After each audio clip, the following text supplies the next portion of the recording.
اس نے تہہ خانے کی چابی الماری کے اوپر کونے میں رکھ دی۔ یہاں یہ چابی محفوظ رہتی ہے، میں نے کمرے میں آ کر پوچھا۔ کریم بھائی، یہ سگنلز تو پکڑے بھی جا سکتے ہیں، کیا کبھی اس قسم کا کوئی واقعہ تو نہیں ہوا؟ کریم بھائی نے مسکراتے ہوئے کہا۔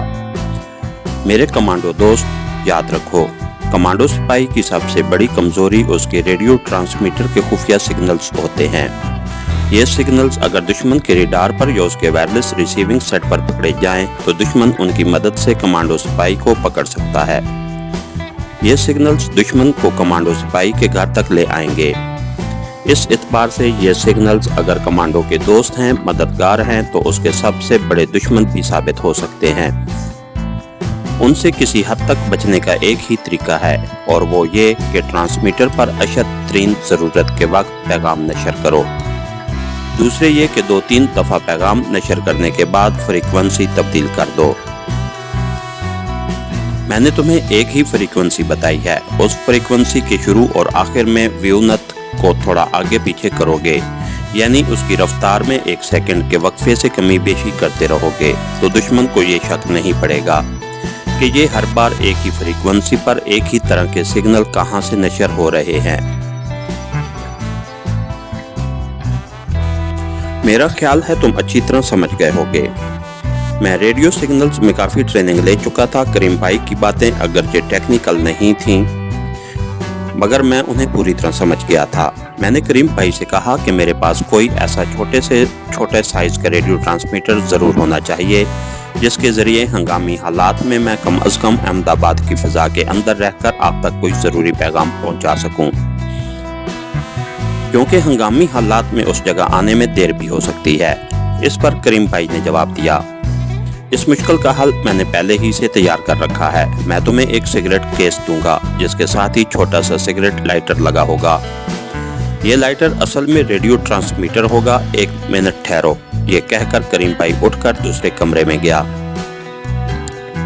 جب واپس آیا تو اس کے ہاتھ میں سیاہ رنگ کا پلاسٹک کا چھوٹا لفافہ تھا۔ میرے پاس بیٹھ کر اس نے لفافے میں سے سیاہ رنگ کی کسی دھات سے تیار کیا ہوا عام قسم کا سگریٹ کیس نکال کر مجھے دکھایا۔ اسے کھولا، اس کے اندر سگریٹ بھرے ہوئے تھے۔ پھر اس نے سگریٹ کیس بند کیا۔ سگریٹ کیس کے کونے میں سگریٹ لائٹر تھا، جس میں ایک بٹن لگا تھا۔ اس نے بٹن بار بار جلایا، بار بار شعلہ نکل کر بجھ جاتا۔ اس نے اس بٹن کو انگلی کے دباؤ سے ذرا سا نیچے کر کے دبایا، پھر بٹن دبایا کہ لائٹر میں سے شعلہ نہ نکلا۔ اس کی جگہ سگنل کی ہلکی ہلکی ٹیون سنائی دی۔ کریم بھائی مجھے سمجھاتے ہوئے بولا، اب یہ سگریٹ لائٹر ریڈیو ٹرانسمیٹر کی شکل اختیار کر چکا ہے۔ اس پر تم میرے ٹرانسمیٹر سیٹ کی فریکوینسی مقرر کر کے جہاں سے چاہو مجھے سگنل کے ذریعے پیغام پہنچا سکتے ہو، مگر تم صرف خفیہ کوڈ سگنل ہی میں پیغام پہنچا سکو گے، مجھ سے بات نہ کر سکو گے۔ یہ یہاں میرے پاس ہی پڑا رہے گا۔ جب تم بیکانیر ساورتھن اوتار کا منگل سوتر حاصل کر کے واپس آؤ گے تو میں یہ تمہارے حوالے کر دوں گا۔ یہ کہہ کر وہ اٹھا، سگریٹ کیس کو دوسرے کمرے میں لے جا کر کسی جگہ چھپا کر رکھ دیا، جس کا مجھے بھی علم نہیں تھا۔ واپس میرے پاس آ کر کہنے لگا، اب میں جاتا ہوں، کل صبح تیار رہنا اور کپڑے بھی بدل لینا۔ اس پتلون جیکٹ کی بجائے سفید کھدر کا کرتا، سفید پاجامہ، چپل اور بادامی رنگ کی کھدر کی نہرو جیکٹ پہن لینا۔ یہ سارے کپڑے دوسرے کمرے میں چارپائی پر پڑے ہیں۔ اتنا کہہ کر وہ دروازے کی طرف بڑھا، دروازہ بند کیا اور چلا گیا۔ اس کے جانے کے بعد میں نے کچن میں جا کر انڈوں کا آملیٹ بنایا اور اسے ڈبل روٹی کے ساتھ کھا کر سو گیا۔ صبح اس وقت اٹھا جب کریم بھائی مجھے جگا رہا تھا، اسٹیشن چلنا ہے، جلدی سے تیار ہو جاؤ۔ میں جلدی منہ ہاتھ دھو کر تیار ہو گیا۔ میں نے کھدر کا پاجامہ، کرتا اور کھدر کی صدری پہن لی تھی۔ کریم بھائی نے جیب سے چھوٹی سی شیشی نکالی، اس میں تلک لگانے والا سرخ رنگ تھا۔ اس نے میرے ماتھے پر جینی دھرم کے طریقوں کے مطابق میرے ماتھے پر تلک لگا دیا اور کہنے لگا، اب تم پورے داس وردھنا جینی ہندو بن گئے ہو۔ اپنا نام یاد رکھنا، داس وردھنا یعنی جین مت کے بانی مہادیر وردھنا کا نوکر۔ اپنے ماضی کے بارے میں تم نے مجھے جو کچھ بتایا تھا وہی بیان یاد رکھنا۔ यानी तुम्हारी पैदाइश दिल्ली में एक जैनी हिंदू घराने में हुई। तुम्हारे माँ बाप तुम्हें 4-5 साल का छोड़कर ट्रेन के हादसे में हलाक हो गए। तुम्हारे एक रिश्तेदार ने तुम्हें अनाथ आश्रम यानी दिल्ली के यतीम खाने में दाखिल करवा दिया। दिल्ली का ये जैनी अनाथ आश्रम बड़ा मशहूर है। वहाँ तुम मैट्रिक तक पढ़े, फिर एक बूढ़ा जैनी और उसकी बीवी तुम्हें बेटा बनाकर अमेरिका ले गए। वहाँ तुम एक कॉलेज में 2 साल तक पढ़ते रहे। जब दोनों बूढ़ा बूढ़ी मर गए तो तुम वापस हिंदुस्तान आ गए। तुम पर जैन धर्म का बड़ा असर था, चुनांचे तुम महावीर की तरह हिंदुस्तान के जंगलों में निकल गए और 6 साल तक तपस्या करते और रश्नि मनी योगियों की खिदमत करते और उनसे जैन धर्म के बारे में ज्ञान हासिल करते रहे। अब अहमदाबाद आ गए हो और यहाँ जैन धर्म की खिदमत करके बाकी जिंदगी बसर करना चाहते हो। तुम्हें दुनिया का कोई लालच नहीं है और तुमने शादी भी इसलिए नहीं की, बस इस कहानी को पूरी तरह याद कर रखना। अब चलो स्टेशन पर चलते हैं। तुम्हें पैसों की जरूरत हो तो मुझसे ले लो। मैंने कहा, मेरे पास शेर अली के दिए हुए काफी रुपए हैं, अगर जरूरत पड़ी तो वापस आकर ले लूंगा। करीम भाई और मैं गाड़ी में बैठ गए। उसने गाड़ी स्टार्ट करते हुए कहा, यहाँ तुम्हें मैं कभी दिक्कत या कमी महसूस नहीं होगी। हिंदुस्तान के मुसलमान पाकिस्तान को ताकतवर देखने और इस्लाम के नाम को सरबुलंद करने की खातिर अपनी जानें भी कुर्बान कर सकते हैं।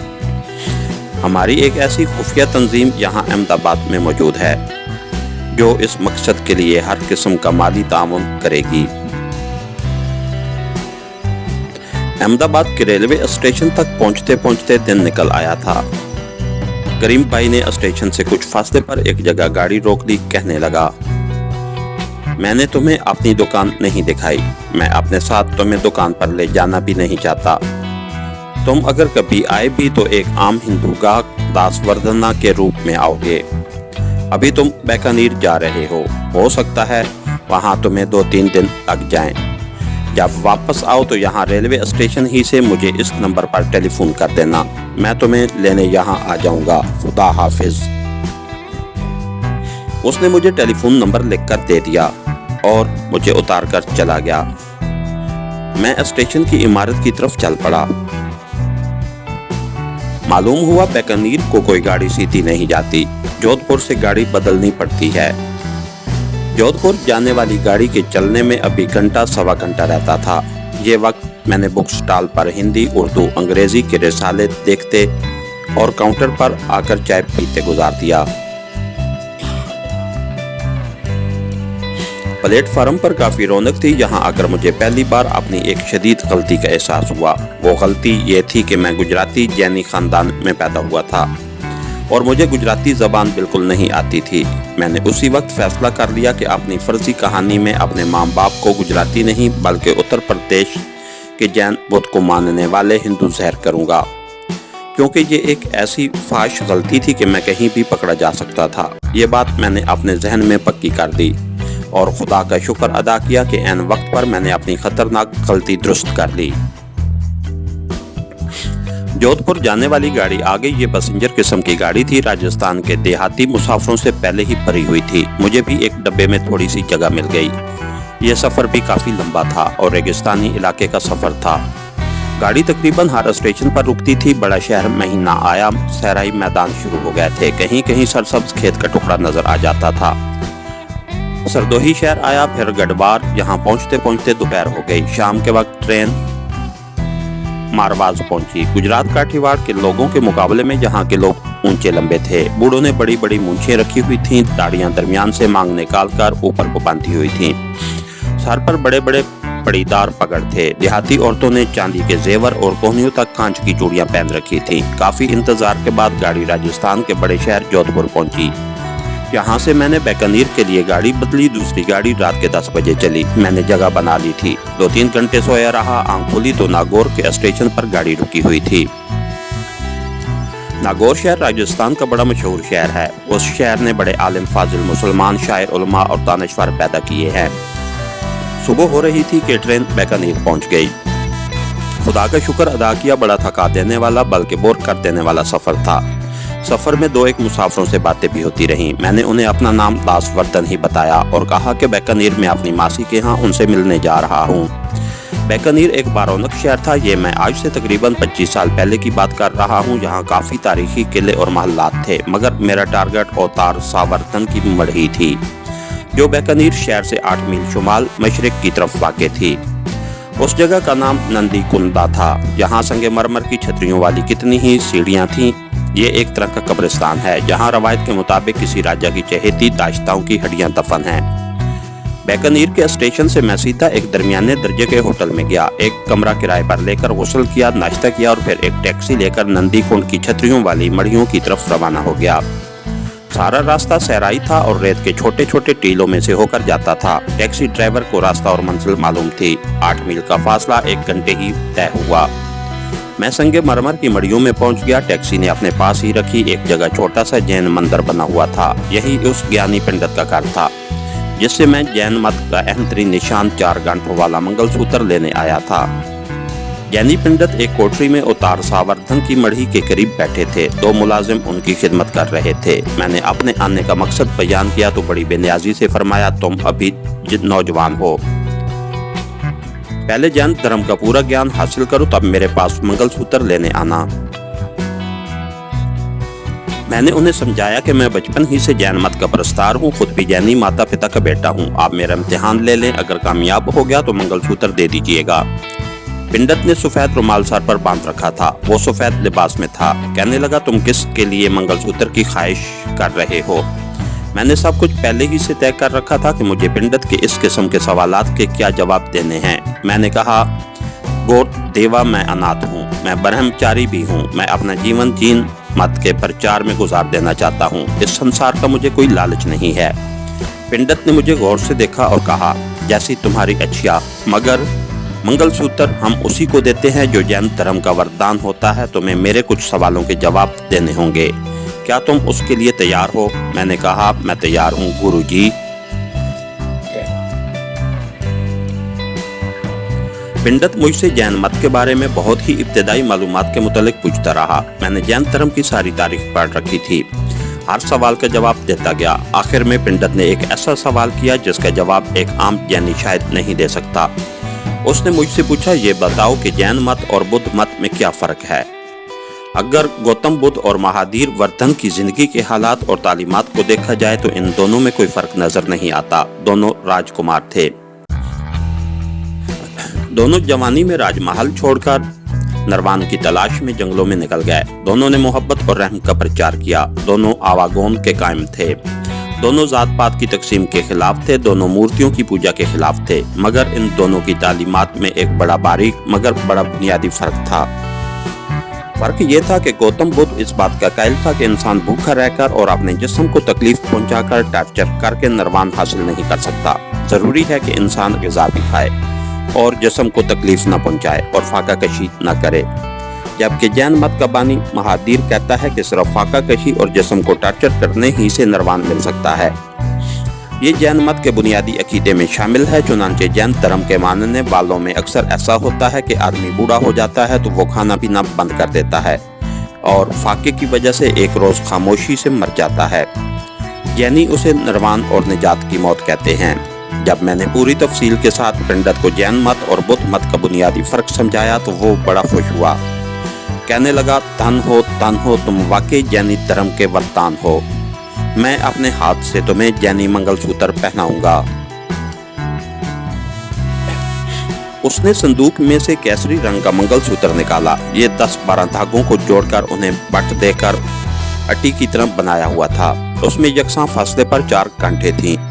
पंडित ने मेरे बाएं हाथ की कलाई में मंगलसूत्र बांधा और बोला, अब तुम्हें 100 रुपए रक्षता देनी होगी।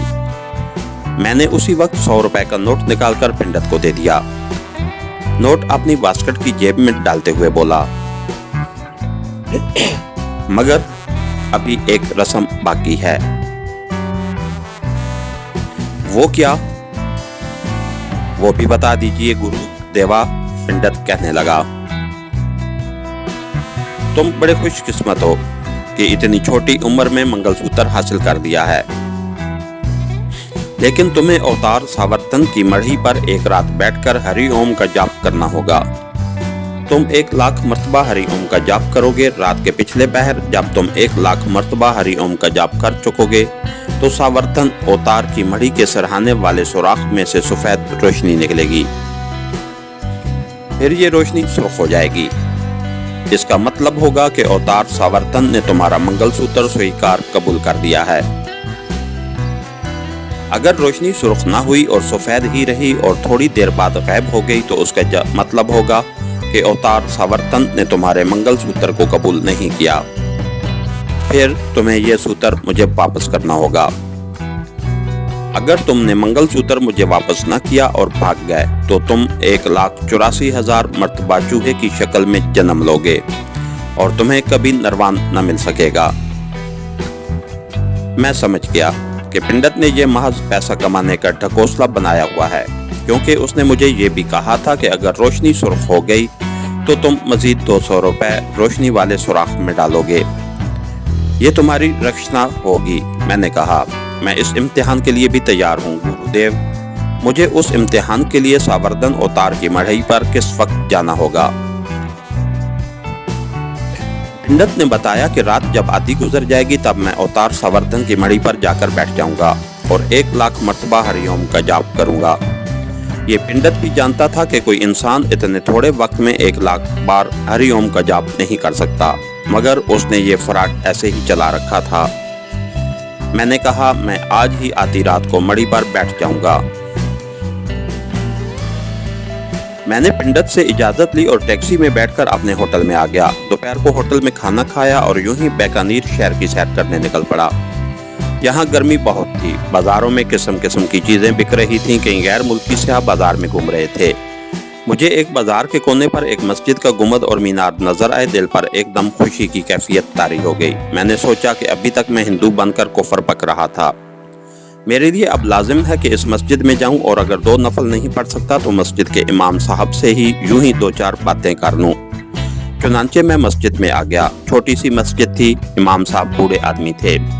शहर में एक तरफ मेहराब पर चढ़ी हुई बैल की छांव में बैठे कोई किताब घुटनों पर रखे पढ़ रहे थे। मेरे माथे पर तलक लगा था। मेरा पहनावा भी हिंदुओं जैसा था, इसलिए मस्जिद के अंदर सैन में ना गया, वहीं खड़ा रहा।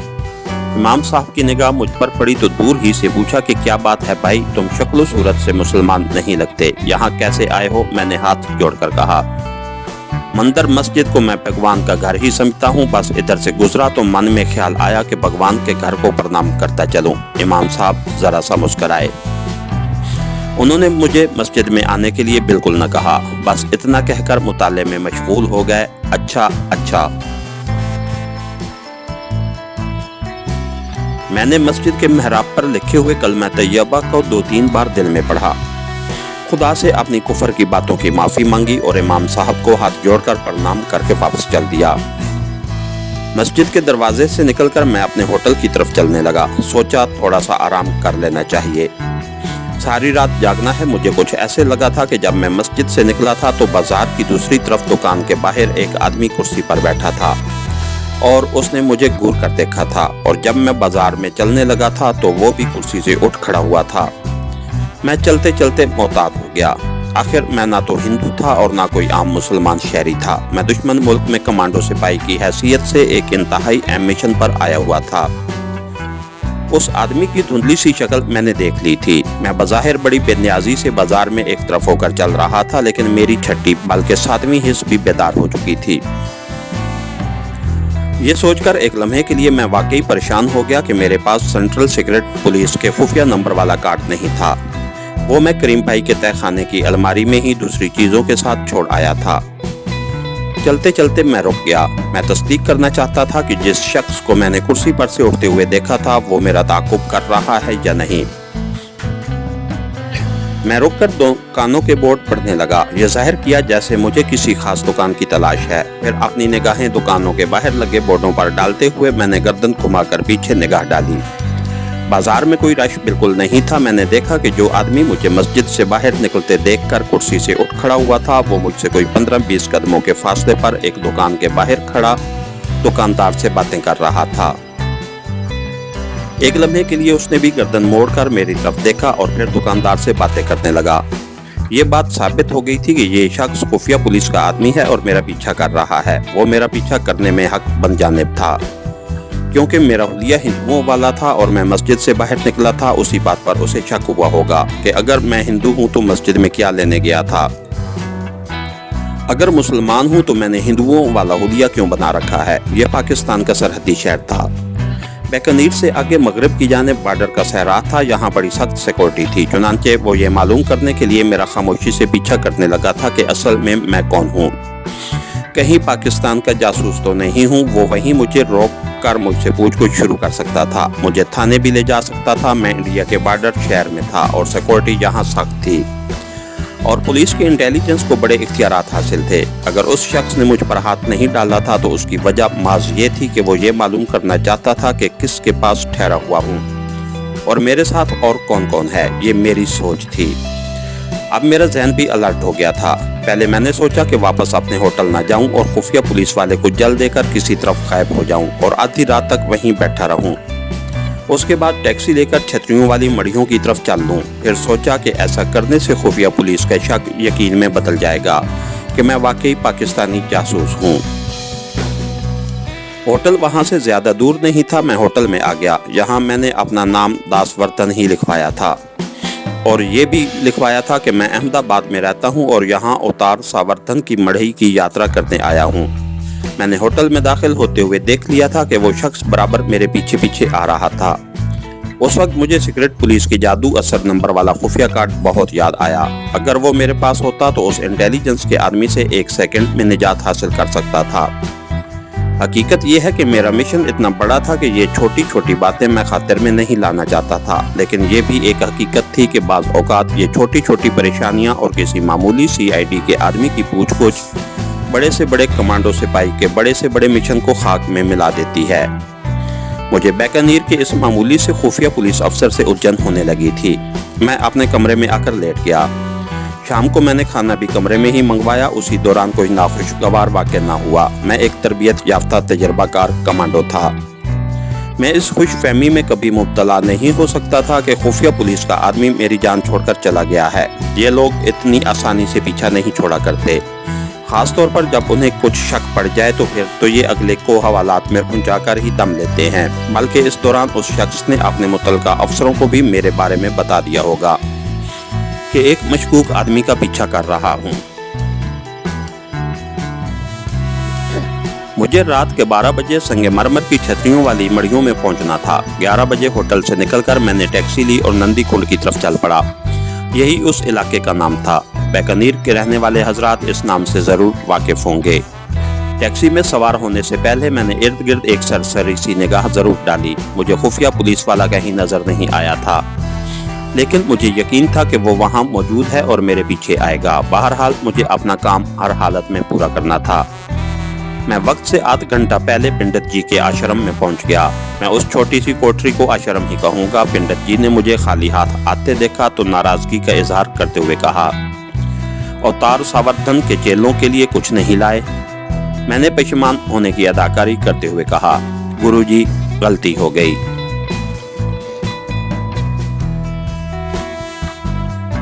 ये बहुत ज़रूरी था। अच्छा तुम ऐसा करो, 100 रुपया भंडार खाने में जमा करा दो, मुझे दे दो, मैं खुद सब में बांट दूंगा। मैंने मजीद 100 रुपए का नोट पंडित जी के हवाले कर दिया। पंडित जी ने मुझे अपने करीब बिठा लिया और कहने लगे, अवतार सावर्धन की मढ़ी के इर्द गिर्द राजा की दाश्ताओं की मढ़ियाँ हैं। हमारे गुरुजी कहा करते थे, इन दाश्ताओं की रूहें लूमड़ियाँ बनकर रात को बैन करती हैं, उनसे डरना मत। कुछ दाश्ताओं की बदरूहें खूबसूरत औरतों का रूप बदलकर बरहना होकर अचानक सामने आ जाती हैं, उनके फरेब में मत आना और ध्यान लगाकर हरिओम का जाप जारी रखना। भगवान महावीर से मेरी प्रार्थना है कि वो तुम्हारा मंगलसूत्र कबूल कर ले। अब वक्त हो गया है, जाओ और मड़ी पर बैठकर जाप शुरू कर दो। मैंने तुम्हें मड़ी दिखा दी हुई है।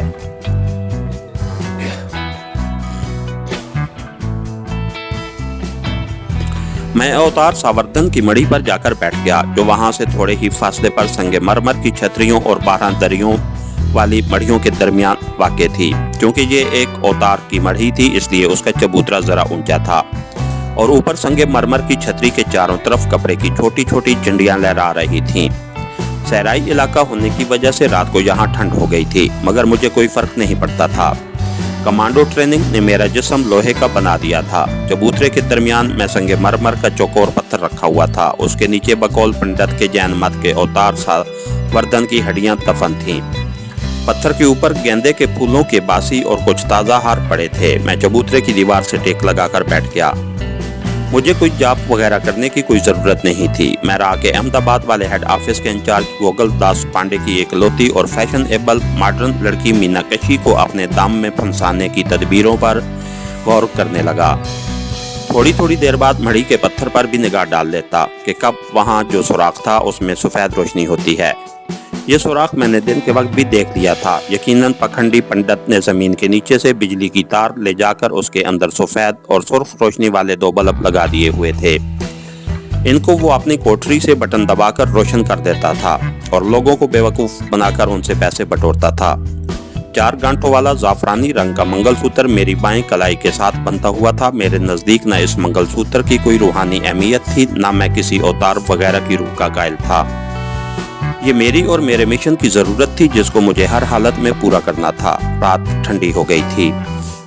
थोड़ी देर बाद आसमान पर रेत के टीलों के पीछे से चांद निकलकर ऊपर आ गया। उसकी जर्द सुर्खी माइल चांदनी में सहराई रात हल्की हल्की रोशन होकर और ज्यादा पुरअसरार लगने लगी।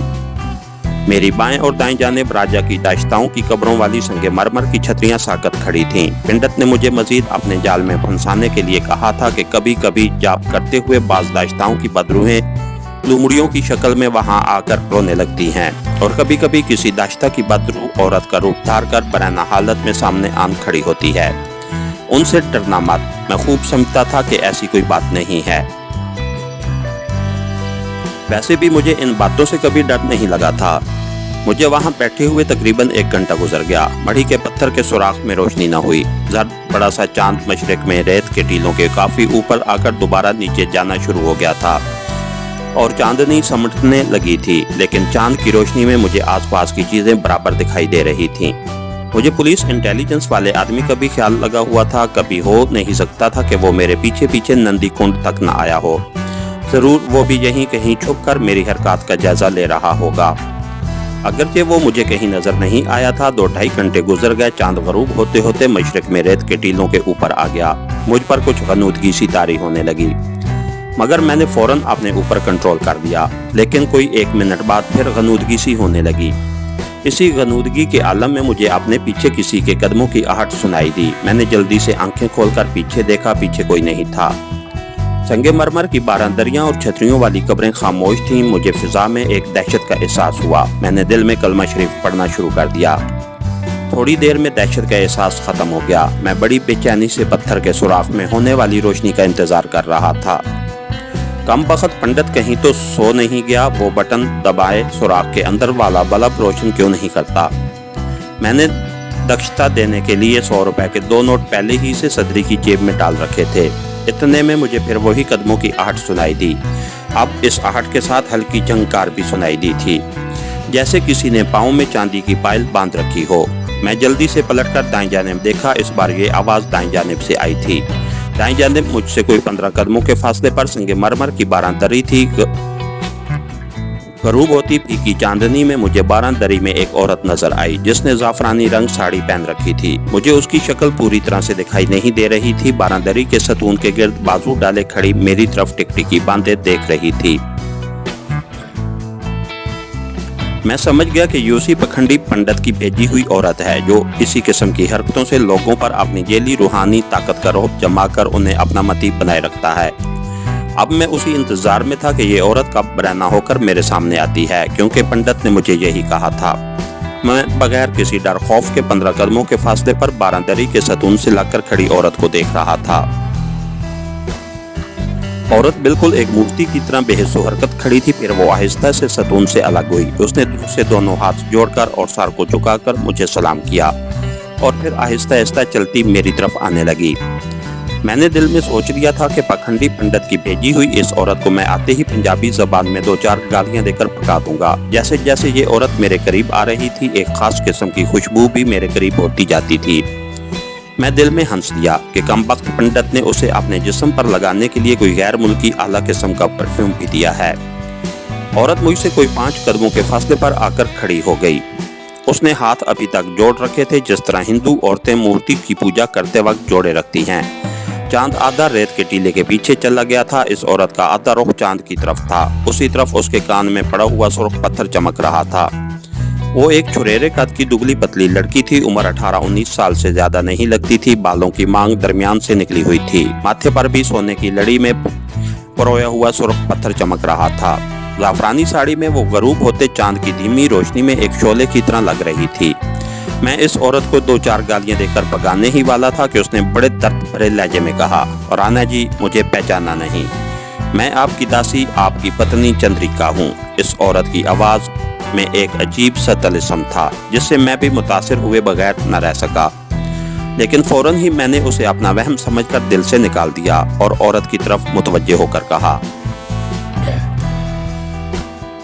मैं सब कुछ समझता हूँ, तुम्हारा और तुम्हारे पखंडी पंडित के फ्रॉड को भी खूब समझता हूँ। मैं वैसा आदमी नहीं हूँ जैसा तुम मुझे समझती हो, इसलिए फौरन यहाँ से दफा हो जाओ।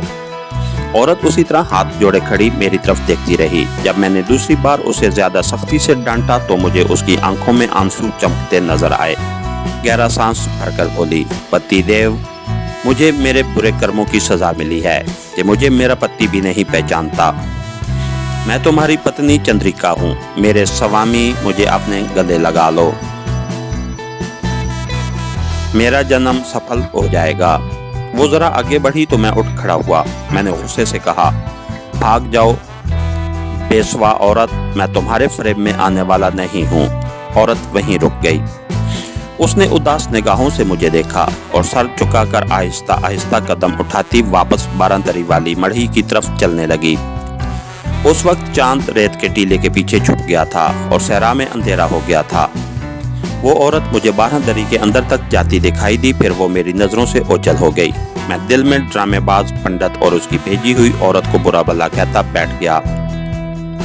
इतने में सुराख में रोशनी हो गई। कमबख्त पंडित ने बिजली का बटन दबा दिया था। रोशनी 3-4 सेकंड तक सफेद ही रही, यानी सुराख के अंदर कहीं लगा हुआ छोटा सफेद बल्ब ही जलता रहा। उसके बाद रोशनी सुर्ख हो गई। उसे सुर्ख होना ही था।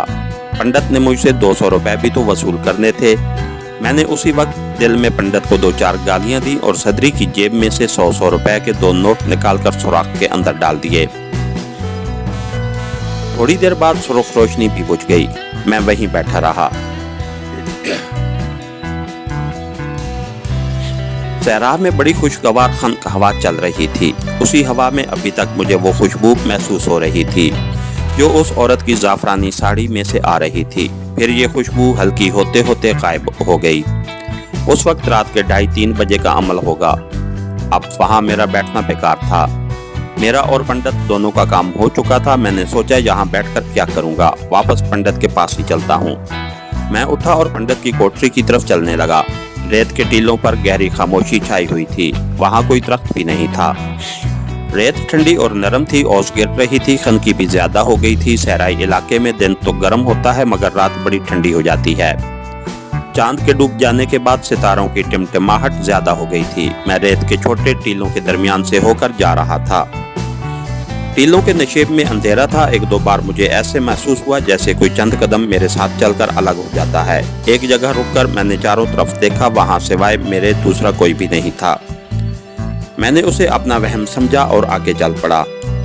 पंडित की कोठरी का दरवाजा बंद था। मैंने सुराख में से अंदर झांक कर देखा। कोठरी में अंधेरा छाया हुआ था। पंडित मढ़ी वाले सुराख की बत्ती बुझाने के बाद अपनी कोठरी की बत्ती भी बुझाकर सो गया था।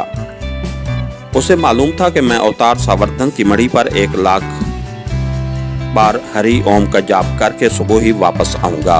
कोठरी के बाहर एक तरफ लकड़ी का पुराना बेंच पड़ा हुआ था। मैं उसी पर लेट गया। नींद से मेरी आंखें बंद होने लगी। मैंने मंगलसूत्र वाला हाथ अपने सीने पर रखा हुआ था। अभी मैं पूरी तरह सोया नहीं था कि अचानक मुझे लगा किसी ने मेरे मंगलसूत्र वाले हाथ पर अपना हाथ रख दिया है। मैंने जल्दी से हाथ झटक दिया और उठकर बैठ गया।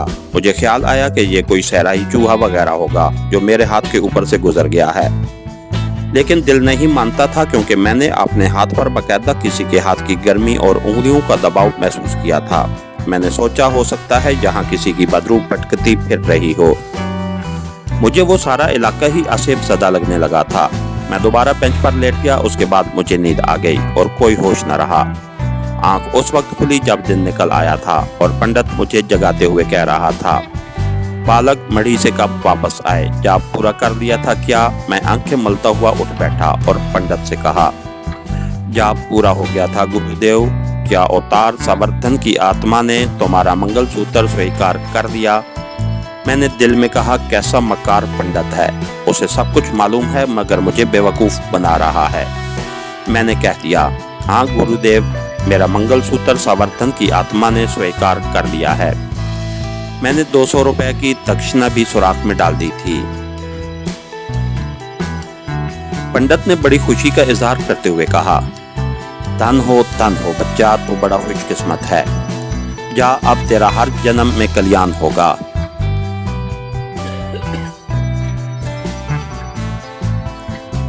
मैंने कहा, गुरुजी अब आज्ञा दें, मैं वापस अहमदाबाद जाऊंगा। पंडित मुझसे कुछ और रकम बटोरनी चाहता था। दोनों हाथ नफी में हिलाते हुए बोला, ना ना ना बच्चा, अब भी तेरा कर्म कांड पूरा नहीं हुआ।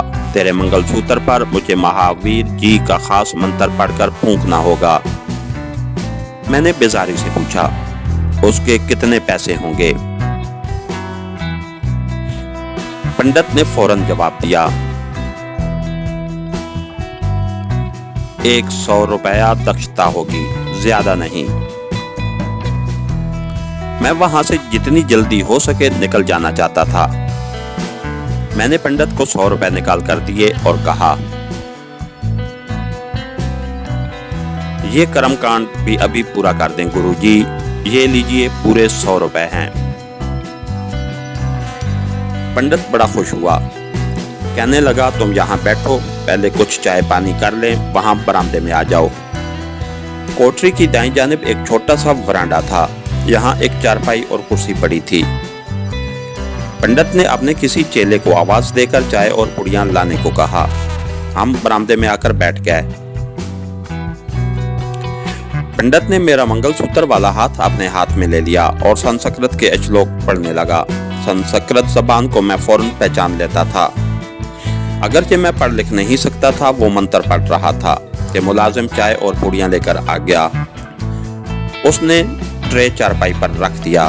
पंडित ने मंत्र मुख्तसर करके मेरी कलाई पर बंधे हुए जाफरानी मंगलसूत्र पर 2 बार फूंका और मुस्कुराता हुआ कहने लगा, अब तेरा सारा काम हो गया है। अब तू अवतार संवर्धन का पक्का भगत बन गया है। ये लो पुड़ियां खाओ। जल्दी जल्दी मैंने थोड़ा बहुत खाया। पंडित ने केतली में से चाय प्याली में डालकर मुझे दी। दासवर्धन, तू बड़ा वरदान है। तूने जैनी धर्म का कर्म कांड भी पूरा कर दिया है। अब तू जैन भगत बनकर महावीर जी की भक्ति मार्ग का प्रचार कर। तेरा पुत्र जन्म खत्म हो जाएगा। मैंने कहा, गुरुजी, ये सब तुम्हारी कृपा है। मैंने यही सोचा है कि अब बाकी जीवन महावीर जी की भक्ति करके ही गुजारूं। जहां हम वरांडे में बैठे थे वहां जरा फासले पर एक दरख्त था, शायद कीकर का दरख्त था। उसी दरख्त के साथ एक बकरी और एक गाय बंधी हुई थी। मेरी निगाह यूं ही उस तरफ गई तो क्या देखता हूं कि वही रात वाली औरत दरख्त के पास खड़ी मेरी तरफ देख रही थी। मुझे बड़ा गुस्सा आया कि ये कमबख्त यहाँ भी आ गई है। फिर सोचा कि ये तो पंडित ही की तनख्वाहदार मुलाजमा है और उसी के कहने पर रात को मढ़ी पर जाप करने वालों के पास जाती है और अपने आप को परलोक की देवी जाहिर करके उन पर असर डालती है। मैंने फैसला कर दिया कि इस औरत के सामने पंडित की खबर लेता हूँ। उसी औरत ने वही रात वाली जाफरानी साड़ी पहन रखी थी। दिन की रोशनी में उसकी शक्ल साफ नजर आ रही थी। उसके नक्श बड़े तीखे थे और रंग सांवला था। वो मुझे अजीब नजरों से देख रही थी, फिर आहिस्ता आहिस्ता चलती हमारी तरफ आने लगी। मैंने पंडित जी से कहा, गुरुजी आप बड़े वरदान चैनी हैं। आप तो अपने पुजारियों को जो कहीं वो आपको पेश कर देते हैं, फिर आपको क्या जरूरत है कि आप औरत को पैसे देकर मढ़ी पर जाप करने वालों के पास उन पर असर डालने के लिए भेजते हैं। पंडित तो बड़ा हैरान होकर मुझे तकने लगा। बोला, मैंने तो ऐसा कभी नहीं किया। वो जो मैंने तुम्हें बरैना औरत के बारे में खबरदार किया था तो वो तो एक बदरू है।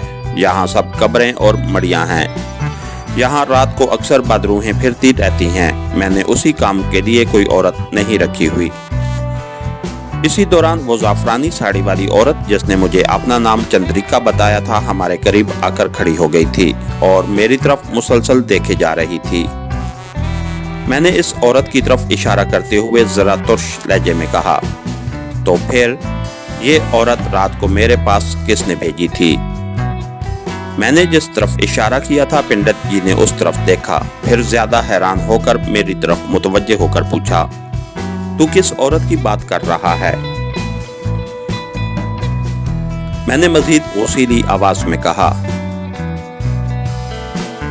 ये औरत जो हमारे सामने खड़ी है क्या आपको नजर नहीं आ रही? पंडित ने एक बार फिर जिस तरफ मैंने हाथ से इशारा किया था उस तरफ देखा।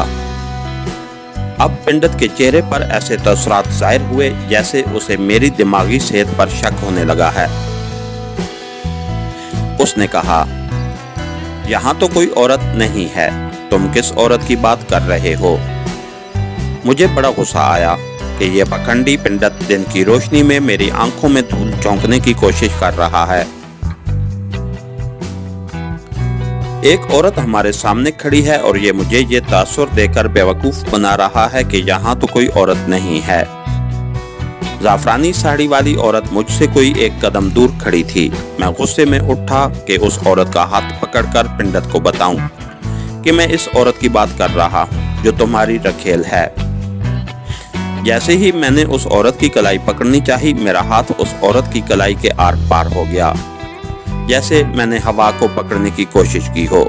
मैंने बौखलाहट में औरत के बाजू पर हाथ डाला तो उसका बाजू भी मेरे हाथ में न आया। ऐसे लग रहा था जैसे वो औरत हवा की बनी हुई है। जाफरानी साड़ी वाली औरत मेरी तरफ देखकर मुस्कुराई और हाथ बांधकर कहा, पति देव, जब तक तुम मेरे पति होने का इकरार नहीं करोगे मुझे इस जन्म में नहीं छू सकोगे। मैं कुछ डर जरूर गया था, लेकिन अपने होशो हवास में था। मैंने उसे कोई बदरू समझते हुए डांट कर कहा, तो जिसकी बदरू है उसी के पास वापस चली जा, मैं तेरे आसेप में आने वाला नहीं हूँ। पंडित की हालत अजीब हो रही थी। वो फटी फटी आंखों से मुझे तक रहा था। बोला, बच्चा, तुझ पर ओम नाम के जाप का असर हो गया है। कोई बदरू तेरे पीछे लग गई है। यहाँ लेट जा, मैं अभी मंत्र पढ़कर बदरू को भगाता हूँ। जाफरानी साड़ी वाली चंद्रिका की सारी तवज्जो मेरी तरफ थी। उसने पंडित की तरफ आंख उठाकर भी नहीं देखा था। कहने लगी, मैं जाती हूँ पति देव, भगवान तुम्हें सुखी रखे। उसने दोनों हाथ जोड़कर मुझे प्रणाम किया और खामोशी से वापस दरख्त की तरफ चली गई। दरख्त के पीछे जाती वो मुझे जरूर नजर आई, उसके बाद जैसे वो गायब हो गई। पंडित ने मुझे बाजू से पकड़कर कहा, बेटा, यहाँ चारपाई पर लेट जा, मैं अभी बदरू को भगा देता हूँ। मैंने पंडित जी से कहा, उसकी अब जरूरत नहीं है गुरुजी, बदरू चली गई है। अब मुझे इजाजत दें, मैं वापस जाऊंगा।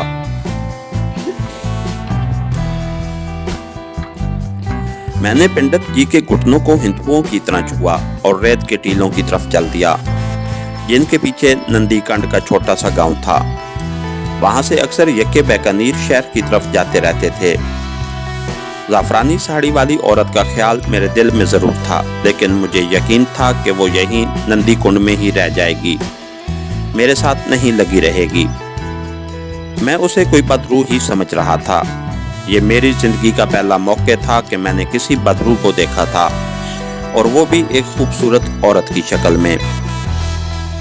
नंदीपुर गांव में यक्कों का अड्डा था। वहां 3-4 यक्के खड़े थे, सवारियां बैठी हुई थीं। मैं भी एक यक्के में बैठ गया। अब मुझे खुफिया पुलिस के आदमी का ख्याल आ गया कि कहीं वो भी मेरा पीछा करता वहां ना आ गया हो। मैंने बड़ी एहतियात के साथ गर्दन घुमाकर आसपास देखा। वहां तकरीबन सब देहाती औरतें और मर्द ही थे। वो खुफिया पुलिस वाला आदमी मुझे दिखाई ना दिया। मैं मुतमईन होकर बैठा रहा। थोड़ी देर बाद यक्का सवारियों को लेकर बीकानेर शहर की तरफ चल पड़ा। बीकानेर वहां से 8 मील दूर था।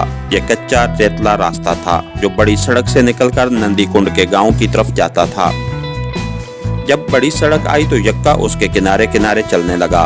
उसी सड़क पर से कभी कभी कोई ट्रक, गाड़ी या फौजी जीप गुजर जाती थी।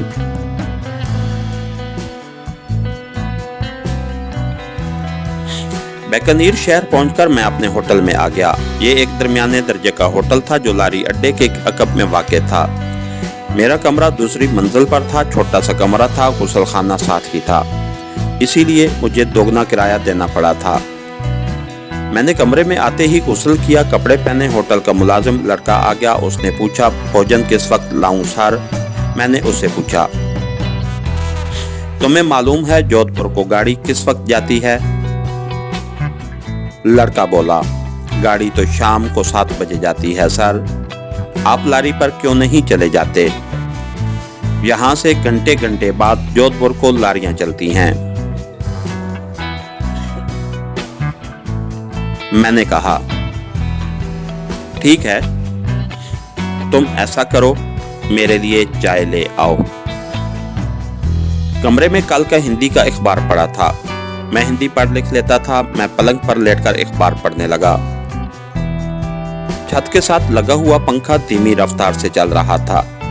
कमरे की खिड़की खुली थी जिसमें से हवा अंदर आ रही थी, जो आहिस्ता आहिस्ता गर्म होती जा रही थी।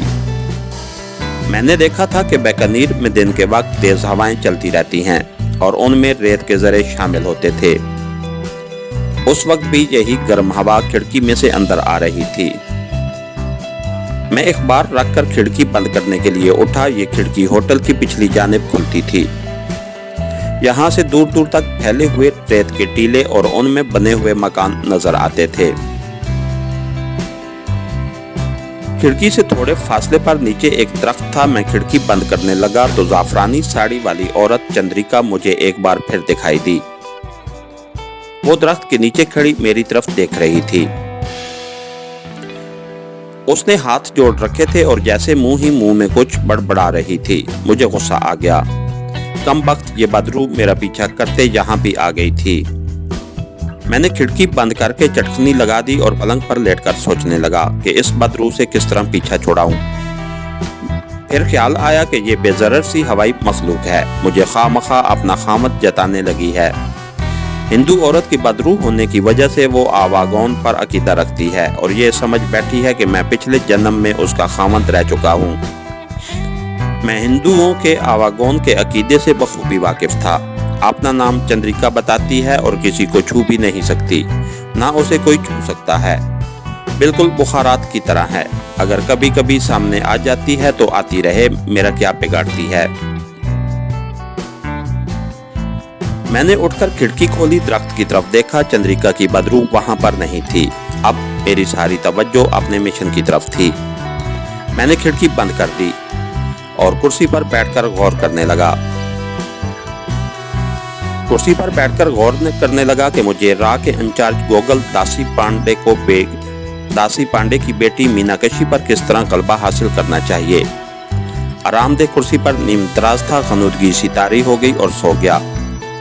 आंख खुली तो कमरे में अंधेरा था। जल्दी से उठकर बत्ती जलाई, घड़ी देखी, शाम के 7:30 बज रहे थे। होटल के लड़के ने कहा था कि बीकानेर से शाम के वक्त गाड़ी जोधपुर को जाती है।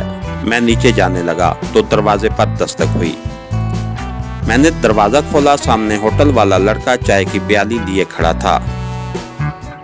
सर, मैं पहले भी दरवाजा खटखटा कर चला गया था, आप शायद सो रहे थे। मैंने कहा, जोधपुर जाने वाली गाड़ी का टाइम क्या है? लड़का बोला, 7 बजे वाली गाड़ी तो चली गई होगी, अब रात को 12 बजे एक गाड़ी जाएगी। मुझे बड़ा अफसोस हुआ। کہ خواہ سو گیا اور گاڑی چھوٹ گئی۔ میں اب 1 منٹ بھی ضائع نہیں کرنا چاہتا تھا اور جتنی جلدی ہو سکے واپس احمد آباد پہنچ کر اپنے مشن کا آپریشن شروع کر دینا چاہتا تھا۔ میں نے چائے کی پیالی لے لی اور لڑکے سے کہا، میں کھانا نہیں کھاؤں گا، اگر سو گیا تو مجھے 11 بجے رات کو آ کر جگا دینا، دروازہ کھلا ہوگا۔ ٹھیک ہے سر، لڑکا چلا گیا۔ میں نے دروازہ بند کر دیا اور کرسی پر بیٹھ کر چائے پینے لگا۔ چائے ختم کی، کمرے میں کچھ گرمی سی محسوس ہوئی، اٹھ کر کھڑکی کھول دی۔ کھڑکی میں سے بیکانیر کے صحرائی خنک قہوہ کے جھونکے اندر آنے لگے۔ میرے پاس کوئی سامان تو تھا نہیں، اکیلا اور اکیلی جان تھی۔ کلائی میں منگل سوتر بنتا تھا، ماتھے پر جین مت کا تلک لگا تھا، جیب میں انڈین کرنسی کے 150-200 روپے باقی محفوظ پڑے تھے۔ بظاہر احمد آباد تک میرا راستہ صاف تھا، خطرے کی کوئی بات نہیں تھی۔ میرا حلیہ پورا جینی ہندوؤں ایسا تھا، میں ہندی میں بات کر سکتا تھا، کسی کو ذرا سا بھی شک نہیں پڑ سکتا تھا کہ میں مسلمان ہوں۔ جودھ پور کی گاڑی چھوٹنے میں ابھی 3-4 گھنٹے پڑے تھے۔ کمانڈو ٹریننگ نے میرے اعصاب کو فولاد سے بھی زیادہ صبر آزما اور مضبوط بنا دیا تھا۔ میں بند کمرے میں بیٹھ کر 3-4 گھنٹے انتظار کر سکتا تھا، لیکن نہ جانے کیوں مجھے بے چینی سی محسوس ہونے لگی۔ میری چھٹی حس مجھے کسی خطرے سے آگاہ کر رہی تھی۔ پہلے تو میں نے یہی سمجھا کہ یہ میری ساری توجہ جلد از جلد احمد آباد پہنچنے کی ہے، اس لیے غیر شعوری طور پر میرے اعصاب اضطراب کا اظہار کرنے لگے ہیں۔ میں پلنگ سے ٹیک لگا کر نیم دراز ہو گیا، آنکھیں بند کر لیں، سوچا تھوڑی دیر آرام کر لیتا ہوں، آگے ٹرین میں احمد آباد تک لمبا سفر ہے، جودھ پور میں گاڑی بھی بدلنی پڑے گی۔ میرا خیال خفیہ پولیس کے آدمی کی طرف چلا گیا، کہیں وہ میرا پیچھا کرتا ہوٹل تک نہ پہنچ گیا ہو، لیکن سارا دن وہ مجھے کہیں نظر نہیں آیا تھا۔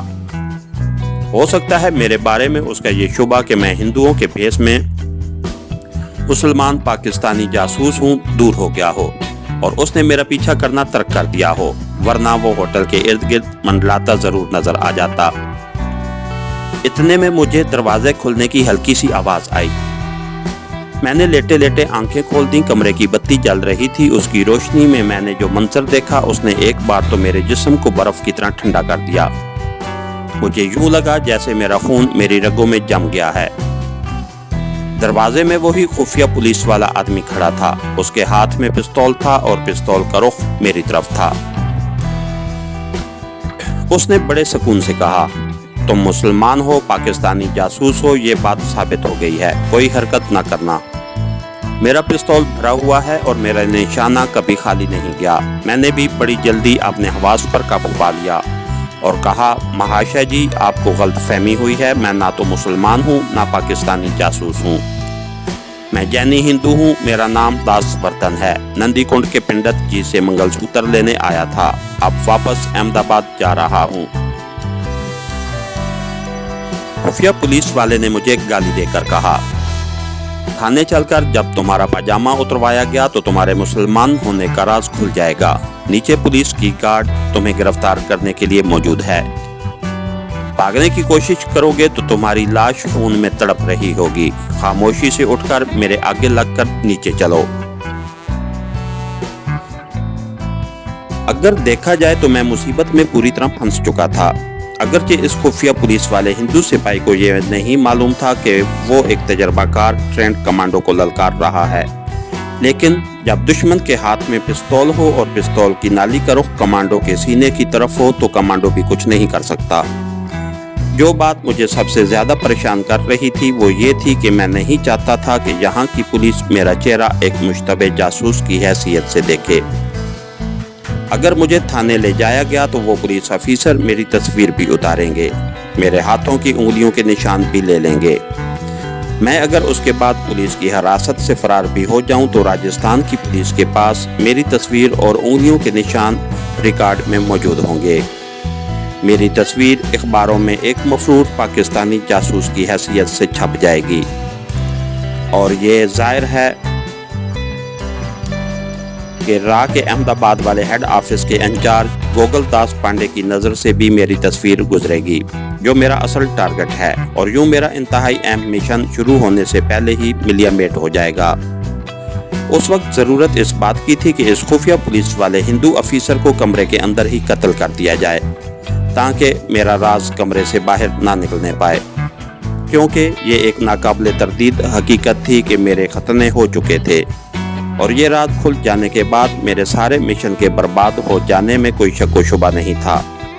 میرے اندر کا کمانڈو بیدار ہو گیا، مجھے ہر حالت میں اس خفیہ پولیس والے کو قتل کرنا تھا۔